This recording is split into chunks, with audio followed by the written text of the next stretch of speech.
اعوذ باللہ من الشیطان الرجیم بسم اللہ الرحمن الرحیم۔ اللہ تبارک و تعالیٰ کے نام سے شروع جو بڑا مہربان اور نہایت ہی رحم کرنے والا ہے۔ پھر دوستو، اسلامک سیریز اور قصص الانبیاء کے دیکھنے اور سننے والوں کو السلام علیکم ورحمۃ اللہ وبرکاتہ۔ دنیا کی تاریخ میں ایسے بہت سارے بادشاہ اور فرعون گزرے ہیں جن کو ان کی بادشاہت اور دولت کے نشے نے مغرور بنا دیا اور وہ تکبر میں آ کر خدائی کا دعویٰ کر بیٹھے۔ یہ بدبخت لوگ اپنی بے شمار مال و دولت اور بادشاہت کے نشے میں بدمست ہو کر اللہ تبارک و تعالیٰ کی وحدانیت کو للکارنے لگے اور معاذ اللہ خدائی کا بھی دعویٰ کر بیٹھے۔ اس کے باوجود بھی اللہ تبارک و تعالیٰ نے ان کی طرف بے شمار انبیاء کرام کو مبعوث فرمایا اور ان کو ہدایت کی طرف بلایا، لیکن یہ بدبخت لوگ اپنی سرکشی اور انا پر اڑے رہے اور اللہ تبارک و تعالیٰ کی وحدانیت کا انکار کرتے رہے۔ پھر جب یہ لوگ قابل ہدایت نہ رہے تو اللہ تبارک و تعالیٰ نے ان بدبخت لوگوں کو عبرت کا نشان بنایا اور ان لوگوں کو تباہ و برباد کر کے رکھ دیا اور ان لوگوں کے نام و نشان کو صفحہ ہستی سے ہمیشہ ہمیشہ کے لیے مٹا دیا۔ اللہ تبارک و تعالیٰ نے ان جھوٹے خدائی کے دعوے داروں کو ایسی عبرت تاک موت دی کہ آج بھی لوگ ان سے عبرت حاصل کرتے ہیں۔ پیارے دوستو، خدائی کا دعویٰ کرنے والے بدبختوں میں سے ایک بدبخت شداد بھی تھا جس نے اللہ تبارک و تعالیٰ کی وحدانیت کو للکارا اور سرکش اور نافرمان ہو گیا۔ پیارے دوستو، شداد کون تھا اور کس طرح اس نے اللہ تبارک و تعالیٰ کی نافرمانی کی اور خدائی کا دعویٰ کیا، اور کس طرح اس نے دنیا میں اپنی جنت تیار کی اور اس کی بنائی جانے والی جنت کتنے سالوں میں تیار ہوئی، اور پھر اللہ تبارک و تعالیٰ نے اس بدبخت کو کس طرح دنیا کے لیے عبرت کا نشان بنایا اور اس بدبخت کا انجام کیا ہوا، اور پھر کس طرح ملک الموت علیہ السلام نے دردناک طریقے سے اس کی روح قبض کی۔ پھر دوستو، ان تمام تر سوالات کے جوابات قرآن و حدیث کی روشنی میں آج کی اس ویڈیو میں ہم آپ کو بتائیں گے، لہٰذا آپ سے گزارش کی جاتی ہے کہ ہماری اس ویڈیو کو اینڈ تک ضرور دیکھیے گا۔ پیارے دوستو، شداد اس قوم کی نسل میں سے تھا جو دنیا کی سب سے طاقتور ترین قوم تھی، جس کو قوم عاد بھی کہا جاتا ہے۔ اس قوم کے بارے میں اللہ تبارک و تعالیٰ قرآن کریم میں ارشاد فرماتا ہے کہ ان جیسی قوم نہ دنیا میں اللہ تبارک و تعالیٰ نے اس سے پہلے پیدا کی اور نہ ہی اس کے بعد کسی قوم کو پیدا کیا گیا۔ قوم عاد ایک کاف کے اندر آباد تھی۔ ایک کاف ایسی جگہ تھی جہاں ریت کے بہت ہی بلند و بالا ٹیلے تھے، اور ایک کاف کا یہ علاقہ یمن اور عمان کے درمیان بکھرا ہوا تھا۔ اس علاقے کے اندر قوم عاد 8,500 سال پہلے آباد تھی۔ اس قوم پر اللہ تبارک و تعالیٰ کا یہ خاص کرم تھا کہ اللہ تبارک و تعالیٰ نے اس قوم کو دنیا کی سب سے طاقتور قوم بنایا تھا۔ اس کے ساتھ ساتھ اللہ تبارک و تعالیٰ نے اس قوم کو سرسبز و شاداب باغات اور وافر مقدار میں کھیت عطا فرمائے تھے۔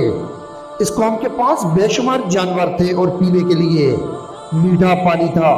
اس کے علاوہ بھی اللہ تبارک و تعالیٰ نے اس قوم کو بے شمار نعمتوں سے نوازا ہوا تھا۔ چنانچہ اس قدر مال و دولت اور نعمتوں کی فراوانی کی وجہ سے یہ قوم بھٹک گئی اور اللہ تبارک و تعالیٰ کی نافرمان قوم ہو گئی، اور یہ باغی اور سرکش ہو گئے۔ ان کی ہدایت کے لیے اللہ تبارک و تعالیٰ نے حضرت ہود علیہ السلام کو ان کی طرف مبعوث فرمایا۔ حضرت ہود علیہ السلام اس قوم کو اللہ تبارک و تعالیٰ کے حکم سے تبلیغ کرنے لگے اور اللہ تبارک و تعالیٰ کی وحدانیت کی طرف بلانے لگے، لیکن یہ قوم اپنے کفر و شرک سے باز نہ آئی اور حضرت ہود علیہ السلام کا مذاق اڑانے لگی۔ شداد جو کہ اسی قوم کی نسل میں سے تھا، وہ اس قوم کا بادشاہ تھا، اور یہ 2 بھائی تھے۔ روایات میں آتا ہے کہ ایک کا نام شداد تھا اور ایک کا نام شدید تھا۔ شدید پہلے بادشاہ بنا اور وہ فوت ہو گیا۔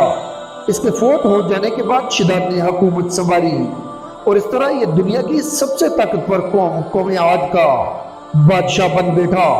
پیارے دوستو، شداد ایک وسیع و عریض سلطنت کا بادشاہ تھا۔ شداد کی یہ بادشاہت یمن سے لے کر عراق تک اور بعض روایات کے مطابق ایران تک پھیلی ہوئی تھی۔ شداد نے اپنی طاقت کے زور پر بڑے بڑے بادشاہوں کو اپنے زیر کر لیا تھا۔ چنانچہ اس بدبخت کو حضرت ہود علیہ السلام نے سمجھانے کی بہت سمجھانے کی کوشش کی لیکن اس کا دل بھی بند تھا۔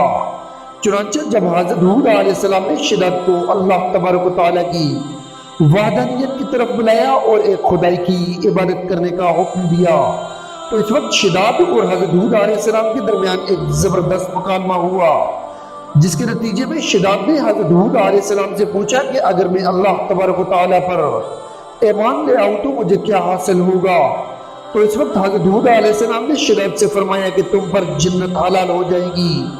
جنت کا نام سنتے ہی شداد حضرت ہود علیہ السلام سے پوچھنے لگا کہ یہ جنت کیا ہوتی ہے؟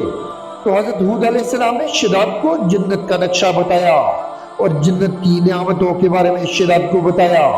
تو حضرت ہود علیہ السلام کی یہ بات سن کر شداد مسکرانے لگا اور حضرت ہود علیہ السلام کو دیکھ کر کہنے لگا یہ کون سی بڑی بات ہے، ایسی جنت تو میں بھی تیار کر سکتا ہوں۔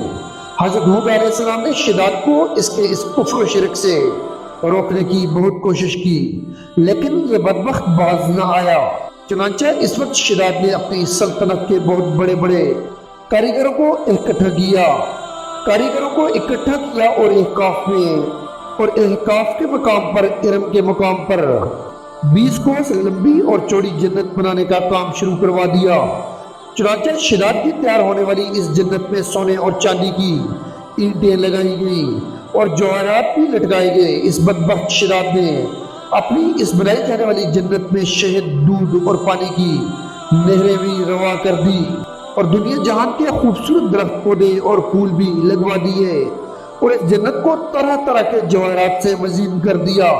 قوم عاد چونکہ پہلے ہی بلند والا پہاڑوں کو تراش کر محلات بنانے کے اندر ماہر تھی اور شداد کی سلطنت میں تو یہ فن عروج پر تھا۔ چنانچہ ریت کے اندر ان بلند والا ٹیلوں پر بہت بڑے بڑے ستون کھڑے کر دیے گئے اور ان بلند ستونوں پر بڑی بڑی سونے اور چاندی کی عمارتیں بنا دی گئی۔ شداد نے یہ فیصلہ کیا کہ جب تک اس کی بنائی جانے والی جنت تیار نہ ہوگی اس وقت تک وہ اپنی جنت کے اندر قدم تک نہیں رکھے گا۔ چنانچہ شداد کے حکم کے مطابق جنت تیار ہونے لگی اور شداد اپنے محل کے اندر بے صبری کے ساتھ جنت کا کام مکمل ہونے کا انتظار کرنے لگا۔ شداد کی اس جنت کو تیار ہونے میں 12 سال لگے۔ 12 سال کے اندر جب یہ جنت مکمل تیار ہو گئی اور اس کو طرح طرح کے ہیرے اور جواہرات سے مزین کر دیا گیا اور طرح طرح کی خوبصورتی سے مزین کر دیا گیا تو اس وقت شداد کو اس کی جنت کے تیار ہونے کا پیغام پہنچا دیا گیا۔ چنانچہ شداد جنت کے تیار ہونے کا پیغام سنتے ہی بہت خوش ہوا اور شداد اپنی جنت کو دیکھنے کے لیے اپنی فوج کو ساتھ لے کر جنت کی طرف نکل پڑا۔ چنانچہ شداد ابھی جنت کے دروازے پر پہنچا ہی تھا کہ اس نے اپنے سامنے ایک شخص کو کھڑا دیکھا۔ شداد اس شخص کو دیکھتے ہی پہچان گیا اور اپنے حواریوں سے کہنے لگا کہ یہ شخص مجھے جنت کے اندر داخل نہیں ہونے دے گا۔ تو اس وقت شداد کے حواریوں نے شداد سے پوچھا کہ یہ شخص کون ہے اور یہ جنت میں کیوں نہیں داخل ہونے دے گا؟ تو اس وقت شداد نے اپنے حواریوں سے کہا کہ یہ ملک الموت علیہ السلام ہیں جو کہ میری روح قبض کرنے کے لیے آئے ہیں اور یہ مجھے جنت میں داخل ہونے نہیں دیں گے۔ اس وقت شداد بدبخت ملک الموت سے عرض کرنے لگا کہ مجھے صرف اپنی جنت میں قدم رکھنے کی مہلت دی جائے، لیکن اللہ تبارک و تعالیٰ کی طرف سے مقررہ فرشتے نے جواب دیا کہ مجھے اللہ تبارک و تعالیٰ کی طرف سے حکم ملا ہے کہ میں تجھے تمہاری جنت کے اندر قدم نہ رکھنے دوں۔ شداد ملک الموت علیہ السلام کے سامنے بہت رویا اور گڑ گڑایا، لیکن ملک الموت علیہ السلام نے اللہ تبارک و تعالیٰ کے حکم کی تعمیل کرتے ہوئے شداد کی روح کو قبض کر لیا۔ چنانچہ شداد کی موت کے بعد حضرت جبرائیل علیہ السلام نے ایک زوردار چیخ ماری اور شداد کی بنائی ہوئی ساری جنت زمین کے اندر دھانس گئی اور غائب ہو گئی۔ شداد کی اس عبرتناک موت کے بعد حضرت ہود علیہ السلام نے قوم عاد کو 12 مرتبہ سمجھایا، لیکن قوم عاد باز نہ آئی۔ حالانکہ شداد کا یہ انجام قوم عاد کے لیے کافی تھا، لیکن جب انسان کی عقل پر غرور کا پردہ پڑا ہوتا ہے تو چاہے شداد ہو یا شدید، اس کو کسی کام کا انجام دکھائی نہیں دیتا۔ حضرت ہود علیہ السلام نے قوم عاد کو شداد کا انجام بتا بتا کر ڈرانے کی کوشش کی، لیکن قوم عاد باز نہ آئی اور اسی طرح اللہ تبارک و تعالیٰ کی نافرمانیاں کرتی رہی، جہاں تک کہ حضرت ہود علیہ السلام مایوس ہو گئے اس وقت جب قوم عاد قابل ہدایت نہ رہی تو اللہ تبارک و تعالیٰ نے حضرت ہود علیہ السلام کو حکم دیا کہ وہ اپنے ساتھیوں کو لے کر اس علاقے سے چلے جائیں، اور اللہ تبارک و تعالیٰ کا یہ حکم پاتے ہی حضرت ہود علیہ السلام نے اس وقت آخری مرتبہ اپنی قوم کو سمجھانے کی کوشش کی، لیکن وہ لوگ پھر بھی باز نہ آئے تو حضرت ہود علیہ السلام اپنے ساتھیوں کو لے کر اس علاقے سے روانہ ہو گئے۔ چنانچہ ان کے جانے کے بعد اللہ تبارک و تعالیٰ نے قوم عاد پر خوفناک آندھی مسلط کر دی۔ اللہ تبارک و تعالیٰ کی طرف سے آنے والی وہ خوفناک آندھیاں اور طوفان 7 راتیں اور 8 دن تک چلتی رہی، یہاں تک کہ وہ پوری قوم اپنے بلند ستونوں اور سونے اور چاندی کی عمارتوں سمیت زمین کے اندر دھنس دیے گئے۔ سونے اور چاندی کی عمارتوں سمیت زمین کے اندر دھنسا دیے گئے اور غرق کر دیے گئے۔ اللہ تبارک و تعالیٰ نے اس قوم پر اس قدر دردناک عذاب نازل فرمایا کہ اس قوم کا نام و نشان تک نہ رہا۔ جس وادی کے اندر بڑے بڑے بلندوں والا محلات تھے، وہ تمام وادی ایک ریت کے صحرا کے اندر تبدیل کر دی گئی۔ قوم عاد کے اس علاقے کو اللہ تبارک و تعالیٰ نے اس طرح زمین کے اندر غرق کر دیا کہ وہاں پر صرف اور صرف ریت کے ٹیلے باقی رہے اور کسی بھی چیز کا نام و نشان نہ بچا۔ پیارے دوستو، اس طرح اللہ تبارک و تعالیٰ نے شداد اور اس کی قوم کا عبرتناک انجام کیا اور ان لوگوں کو صفحہ ہستی سے ہمیشہ کے لیے مٹا دیا گیا۔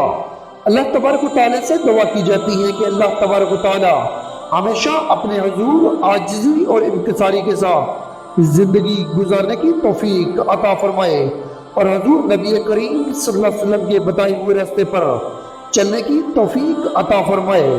معزز ویورز، امید کرتا ہوں کہ آپ کو ہماری آج کی ویڈیو پسند آئی ہوگی۔